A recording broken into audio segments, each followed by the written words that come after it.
What is up, everybody? Welcome to the Mongol Show, brought to you by Roughneck Scarves. I'm Mike. With me currently is Steve and Justin. We'll see who else pops in. We literally just watched the final whistle. The Hounds beat Loudoun 3-2, pick up their 6th point in the last 2 games after getting 1 in the first 3. This is reaction theater, guys. We're not thinking about this. We're not analyzing. As I mentioned, here comes Kev. He's joining us too. Hey, Kev, we are already live. So, guys, Steve, give me a takeaway. What did we just see here? All right. Oh, you got the victory beverage? Well done. Josh isn't here. Somebody's got to do it. Nice. No, so, okay, Alex Dixon. When do we say he's the MVP? I mean, at least of the past 2 games. What the heck is with Alex Dixon? That guy can play, and I love everything about it. Yeah, I mean, considering after the first few games, I think some of us, me, was like, I don't know, guys. Like, he's doing okay. He's hot and cold. He's been involved in, 5 of our last 6 goals? Something like that. So he's showing up. Justin, how do you feel about this one? Yeah, I mean, it's good. I mean, like, this Saturday was better. I'll say that. But I think this was good. And, this is what you have to do against teams like this in the league. You gotta be able to take care of business each and every night. So, good win. Kev? Yeah, no, it was a good game. I usually don't talk eloquently after 8:30, so this is gonna be weird. But, wait, do you ever talk eloquently? I thought it was a really good game. Like it was exciting. I thought the Hounds played well. I mean, I'll give credit to Loudoun, but I'll be impressed if they. I don't think that's their level for the entire season. I think Loudoun played quite well in this game. They get their first goal was really well worked, and I mean their second goal. If that guy takes that shot, 20 more times, he probably puts it in the net once. And after that, I mean, yeah, they created pressure, especially towards the end. But we held on as much as we could, and we created a lot of chances. Griffin hits the post at the end. I mean, Steve, you mentioned Dixon, which I agree. But I mean, for me, Griffin was man of the match in this game. I thought Griffin was incredible in the middle of the field, both defensively and offensively. And throughout the entire 90, when a lot of people tired and he didn't. Good game. There were moments where Griffin was playing as an outside back too. We just sort of shifted him back into a back 5, which I think this is where, I don't want to say games like this is where Lily preaching the versatility of the players really shines, but there were a number of guys playing in multiple positions tonight that you typically wouldn't see. So Rivera slides into the midfield by the end, I think.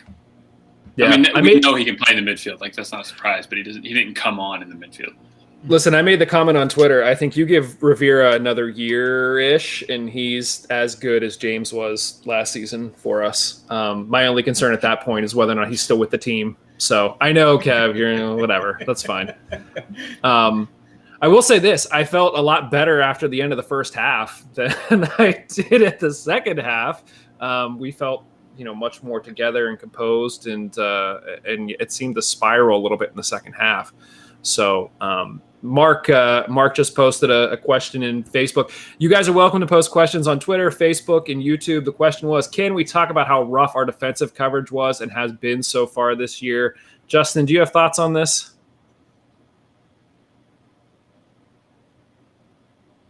Justin, we may have lost your audio. Did you mute yourself? Maybe. Nope. All right, well, Justin tries to figure that out. Steve, do you have any thoughts on defense so far this year? I mean, is this the price we pay for playing such a high line and still trying to figure things out with, playing basically 3 forwards the past couple games? I mean, Velarde was probably a little deeper, but our midfield presence has been a little more there just hasn't been that presence in midfield, so the defenders are left a little more exposed, I feel like. That being said, I think, as you guys talked about it last Monday, my thought the whole time was that's the issue with losing the leadership in defense. And as much as I highly respect and think Jordan Dover is one of the absolute best players to have kept, he's not the defensive leader playing out wide. He's not there to marshal the defense, right? Like he's a leader on the field for sure, but not organizationally among the center backs. So I think that's part of what this is, that we just don't have that guy that's experienced. It's going to take some time. I'd love to see some of these guys get the chance to keep going for the next couple of years and see what happens. If we're scoring 3 goals a game, I'm not worried about a defense that's not as solid as the defense that was giving up almost no goals the past few seasons. Yeah. Kev, do you think that we've made any improvements? I mean, obviously we didn't talk about the Red Bulls game because we were waiting to meet tonight for sort of a reaction theater. But since the last time we talked, do you think there's been improvements on defense? No, but I don't know how much of that's going to change. I think we're waiting for the likes of Williams and I haven't said his name all season. Is it White? If we're waiting for them to be the next Funky Azil or Greenspan or Adewale, or I think we're going to be holding our breath too long. And I think historically the combination of 1 or 2, I'll say high quality like center backs who are leaders back there and organize, in combination with a collective defensive mentality where the midfielders are defensive, the forwards are defensive. I mean, like to Velarde's point, I thought he played like the perfect false 9 today. Like so many in the first half, how many times he dropped back and broke up Loudon's play or held up play when we were trying to transition and counter. I thought he did that perfectly. So I mean, historically we have that kind of entire defensive mentality, usually coupled though with a really kind of strong pillar of a defensive players back there. So far, for me, the pillar has been kind of kill wine, if anything. I mean, and speaking of man of the matches, I mean, just for his goal line, Clarendon said, I want to give him it because that was incredible. I thought, Kilwine once again played brilliantly. So I think that's the challenge. I think we need to, I don't know, my only kind of prescription against that would be, and this is probably a broader point on the entire game, we still look really tired for me. Like I thought on 30 in the first half, I thought we were blown out. Now, I mean, we start strong. We have a really big, first 5, first 10, first 15. And by 30, I checked on my phone. I was like, what's the temperature in Loudon? Is it that ridiculous? And it's so, and I don't know. And maybe that kind of plays in the narrative that we kind of fall off in the second half as well. So I don't know, I don't. It's hard and easy at the same time to say all right, defensively we'll get better if we just get a bit more fit. But yeah, that's kind of my take on it. Dill the Thrill says, still think this is the best attacking team of the Lily era. Defense will be crisper as the season goes on. Hard to argue against 6 goals in 2 games. Seems like we've sort of found our form. Justin, any thoughts on the offense now that you're back? Can you hear me now? Yes. Oh, good. It seemed like my computer just, decided it didn't want me to be a part of the stream, but that's okay. Yeah, I mean, I think the offense has been good. I mean, I think, and it's going to get better too. I mean, I think there are guys that are sort of carrying the load right now. I think, Dixon obviously has been pretty immense. So far, I think, Cicerone has been great this season. However you say his name. I thought it was Cicerone, but every announcer says Cicerone. But, who knows? You can't trust announcers' pronunciations of things these days. But I think, I think those guys have been great. I think as this team sort of continues to gel and sort of continues to figure out their chemistry and all of that, I think the offense is just going to continue to get better. I mean, the biggest thing that I've liked the last 2 games have been the runs from midfield, and Danny got one on Saturday, just making an incredible run to the back post in a ton of space, and then Velarde got one tonight, kind of with a similar run, more to the near post. But I think those kinds of, if you're getting those kinds of things with the talent of our attackers so far, I think, it's going to be hard to stop that attack for the most part. Yeah, hard to disagree with that. Question came through from Burger Brand. What do you guys think of the debut of Leaker and Robinson? So let's start with Leaker. After sort of, I think Vitiello, we all just sort of assumed that he was going to be the guy, but we know how much coach likes to rotate in players. Was anybody surprised to see Leaker get the start in this one? Sort of seeing some head shakes? No? Kev? No, but I was taking notes in the first half, and I put Leaker good, and that was at the end of the first half. I thought the first half he was strong. He came out, he was claiming crosses. I mean, he didn't have a lot to do. I think, his first shot that he had to save was on like 32 or something. But the little that he had to do, I thought was strong. By the end, okay, maybe he can do better for our second goal. And there's a couple times where maybe he came out a bit quickly, or like when Kilwine had to make the defense clearance, maybe he could have got a hand on it. But so, I mean, yeah, to me, that wasn't a performance that says, all right, we'll blindly give him another go. But is that referring to me? Yes, Liz just said nerd. So there you go. Notes. Don't worry, guys. I've got a bunch of notes too. but then for Robinson, I thought good, not great. Especially in a position where Dover is the person that you're fighting alongside with. I thought Robinson was strong defensively. I think that the biggest thing for me with Robinson was positionally he was great. Like over the beginning part of the season and most of last season, Lily continually tries to get the back line up higher and tries to have a higher line and get the midfield up higher. And it's especially in the first half, Robinson was high. He was an option.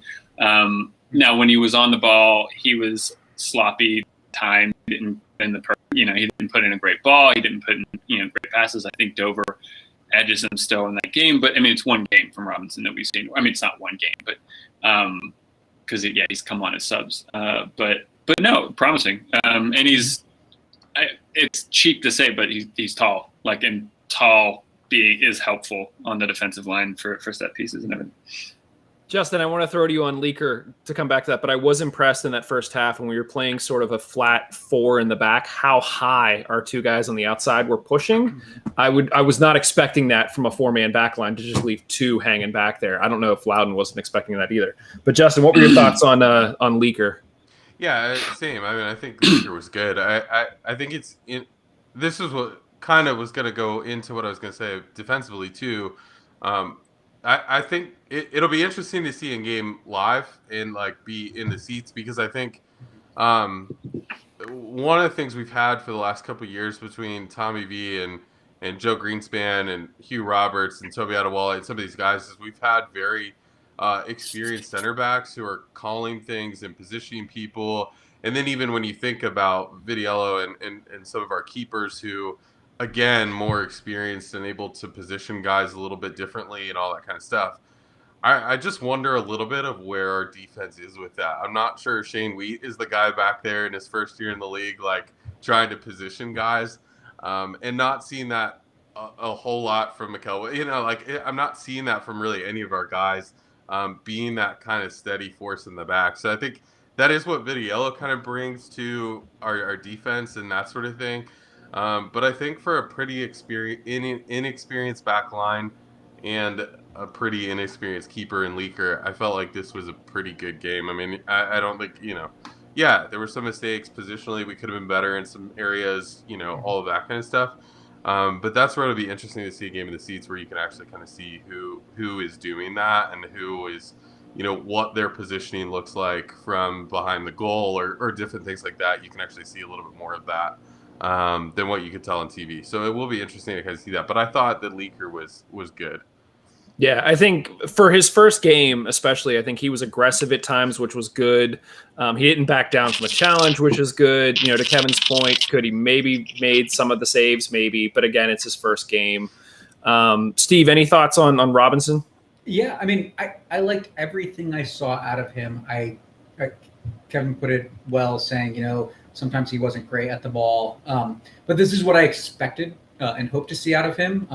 Yeah, a little sloppy. What do you expect for a guy that didn't get a chance to play at all last season? Right? So he had a full season off. He didn't play even during the short season last year. So coming in, positionally very aware. There was one point I remember noting down that he and Wharton had a little give and go that just, unlocked the defense, created a great opportunity to get the ball into the 18. I really liked what I saw from him. And I think he's been exactly what I've been calling for the past few years at that right back or right wing back position. Someone that can come in and be fairly proficient and potentially be someone that pushes Jordan to be even better than Jordan actually is right now. Yeah, no, it's a really good point. I guess we don't want to get too deep into analysis here because we haven't really had time to process all of this, but let's go around the horn and let's do sort of man of the match. So, Kev, you already sort of said, well, you rattled off a few. I'm going to make you pick one. Who's your man of the match in this one? Oh, man.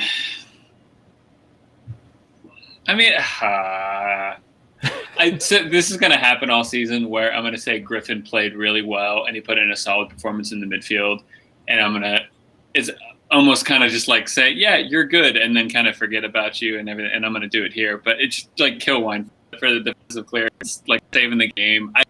I don't know about you guys, but when it hits 70, 75 or whatever, and Loudon gets their second goal, I'm going, here we go again. Like, this is gonna happen. We're gonna drop, we're gonna drop 3 points in such a commanding position, and it almost happened. And Kilwine made a brilliant defensive save, and I thought Kilwine would have been my second man of the match behind Griffin anyway. So I'm gonna go Kilwine.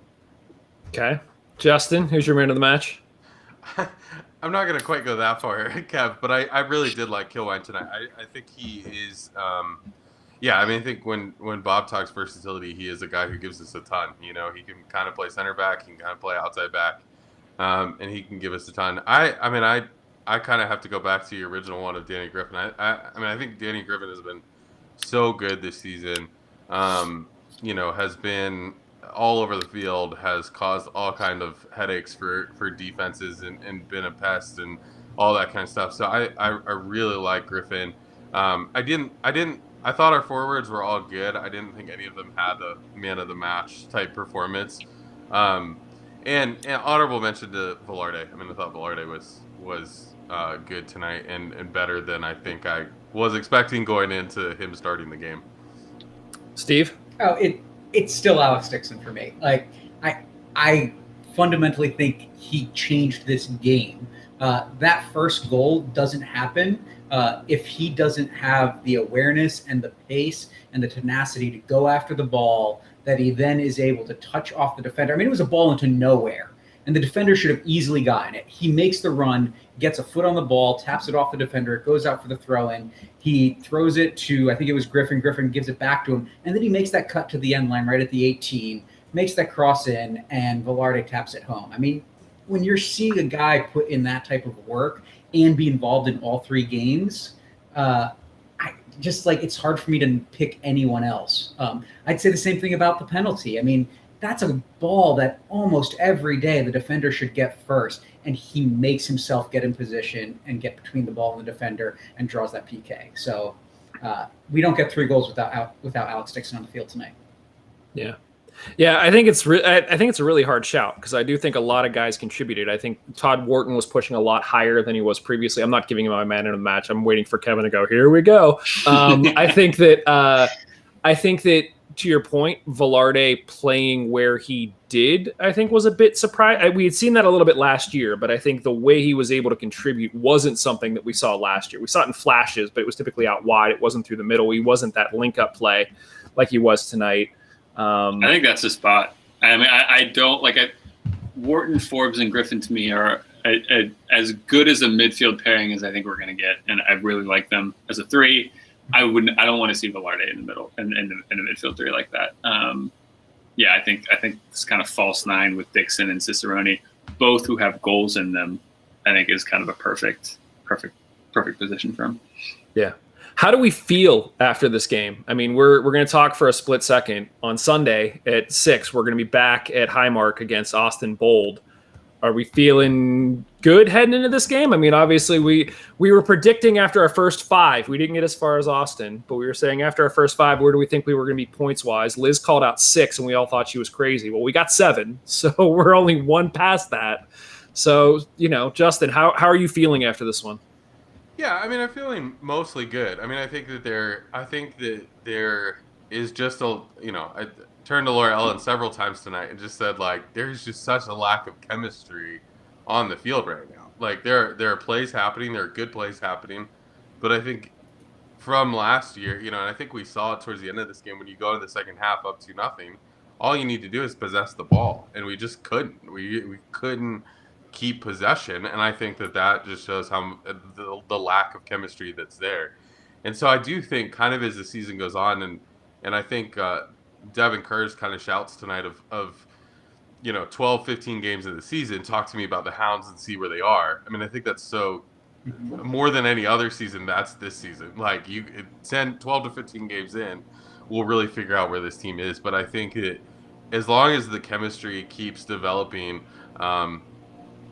there's a part of me that's a little bit worried. It's interesting tonight. We talk about everybody in the midfield except for Kenny Forbes, and that was probably one of the worst games I think he's played almost in his time with the Hounds.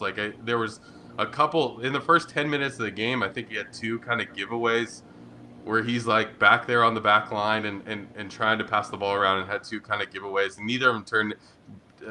Offensive player tripped on the ball at one point, and neither of them turned into anything.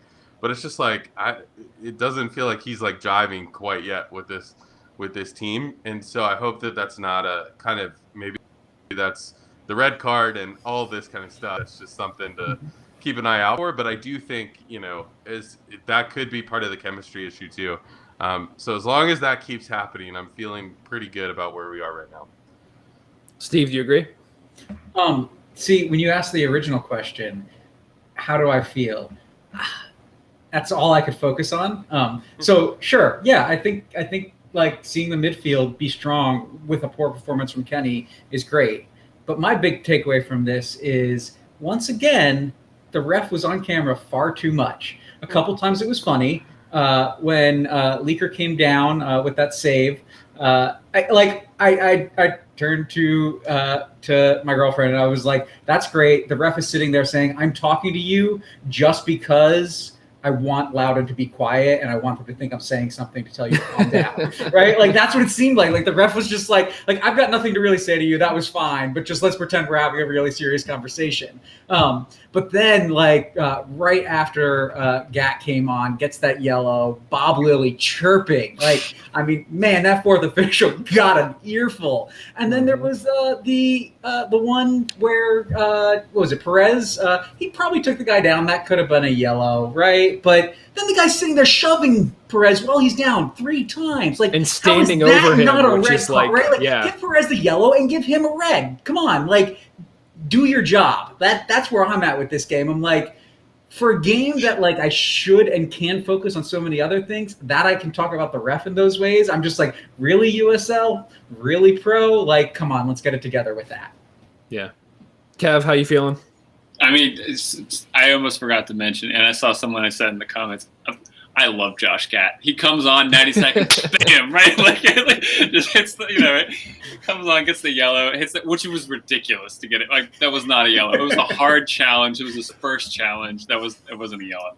No, I love Josh Gat. I want to see him come on at 70 every time and just hit defenders. Now, hold on real quick, because there have been a number of comments that have come through about Gat. Yes, he comes out and he chirps at the ref. Yes, he hits hard.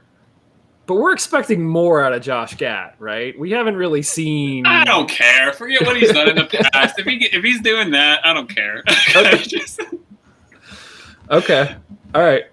I don't know. Me and Soccer Rabbi have a thread going on Twitter, going back and forth about that. But going back to how I feel. I mean, I don't know. Look. Maybe if we record this, in the normal time span that we do, and we have I have a day to recover, or a day and a half to recover, and I think about things more analytically. My opinion changes, but I felt great. Like, I thought that was a great game. You know, we scored goals. We looked good going forward. This wasn't our best defensive performance in the Lilley era, but I thought it was fine. Like, I thought I'm giving some credit to Loudon when I haven't in the past. I thought, both their goals, they had some decent build of play, especially the first one. So yeah, it was a tight game. It was away from home. In the past where we've been ahead and we've let leads slip in stoppage time and dying embers of the game, we didn't this time. We come away with 3 points, and yeah, I feel good.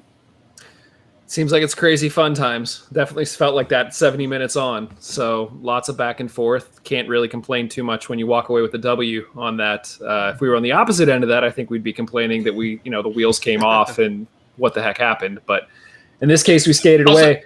I mean, like, Griffin's a few inches away from making it 4-2 too. Like, it's like 4-2-2. But yeah. At that point, we were watching it while we were like sitting here waiting to go live, and both Steve and I went, "Oh!" Like, you knew exactly what was going on. So yeah, no, that's very true. So, guys, real quick, can I before we go on, give a shout out to the Killwine family because they are always like involved on Twitter, liking the tweets that we throw out there. I think it's his mom and his brother they're involved. I love to see that. Welcome to the Hounds. Yep, nice. Absolutely. Guys, real quick, and then we'll get out of here. Give me a score prediction for this weekend. We're obviously coming off this high of a 3-2 win. We play Sunday against Austin Bold. We're back at home. Do we think that we right the wrong of what happened at our last home game and we get a W? Steve, what do you think? I think we win it. I think we still have some sorting out to do on defense. So I'm going to say it's a 2-1 or 3-1 win. Justin?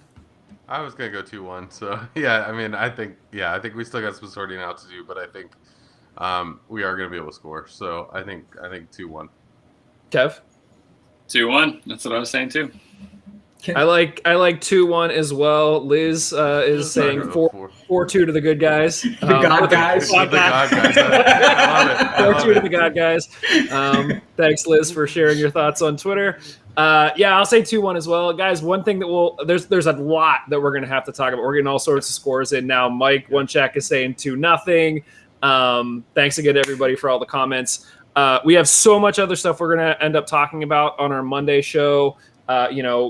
What we're seeing on defense, does that mean that this is going to be one of the first years Lilley doesn't have a keeper that's in the running for Golden Glove? Maybe. How long before we sort this out? News broke that MLS is working on a lower division league to try to battle everybody else and reign supreme as the one league to rule them all. So we'll talk about that. Just so much other stuff going on. But again, we tried to keep this one quick as reaction theater, and we still went 30 minutes, which just proves we could talk about anything for at least 30 minutes. So guys, anything else that you wanted to add before we wrap this one up? Crickets. Awesome. Okay. We'll have some fun with the graphics now. So here we go. Hold on. I got to get to okay, go to mongols.com, click on support the show to become a Patreon follower. This is your weekly reminder that Black Lives still matter, which I appreciate is on all of the training jerseys. Thanks to our sponsor, Roughneck Scarves, official scarf supplier to MLS, USL, and US Soccer. Custom scarves for your group or team at roughneckscarves.com.